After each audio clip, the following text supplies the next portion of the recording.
বাংলাদেশের ছেলেদের মধ্যে কোনো পাওয়ার আছে? একটা হুজুর খেজুর খায়, ওদের পাওয়ারের সাথে ম্যাচ খায় আমার পাওয়ার। সাধারণ ছেলে তো কোনো কিছুতেই যাবে না। আমি হুজুরকে বিয়ে করবো, পাপ মোচন হয়ে যাবে। স্বামী নামাজ পড়বে, ততবার আমার জন্য দোয়া করবে, আমার জীবনটা সুন্দর হবে, আমার জীবনটা ভালো হবে। অবশ্যই তাকে 30 পারার হাফেজ হইতে হবে, 5 ওয়াক্ত নামাজ পড়তে হবে, তাহাজ্জুদ পড়তে হবে। এই হলে আমি কোনো হুজুরকে বিয়ে করব। আসসালামু আলাইকুম এভরিওয়ান। এইটা কোন দেশের মাইয়া বাংলাদেশে আইছে খোলামেলা পোশাক পইরা হুজুর বিয়ে করতে? কোরআনে হাফেজ হইতে হবে, 5 ওয়াক্ত নামাজ পড়তে হবে, তাহাজ্জুদ পড়তে হবে। তুই বেড়ি কয় ওয়াক্ত নামাজ পড়স? তুই 5 ওয়াক্ত নামাজ পড়স? 5 ওয়াক্ত নামাজে কয় ফরজ পারলে ক। ঠিক আছে, তোরে তো আমি বকা দিতেছি না, তোরে বকা দেওয়া উচিত। তুই কি পোশাক পইরা তুই একজন হুজুরে বিয়ে করার কথাটা মুখে আনোস? তোর তো বড় সাহস কেমনে হয়? হুজুরেরা কই কই আছেন, স্যান্ডেল বাইকের স্যান্ডেল দিয়ে বাইরেইবেন, বুঝছেন?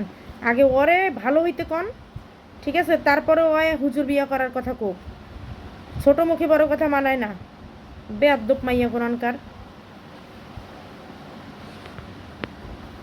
প্লিজ ভাই, পরিবেশটা সুন্দর না? কোনো হইছে আছে? আমি কি কাউকে গালি দিয়েছি? কাহার বিরুদ্ধে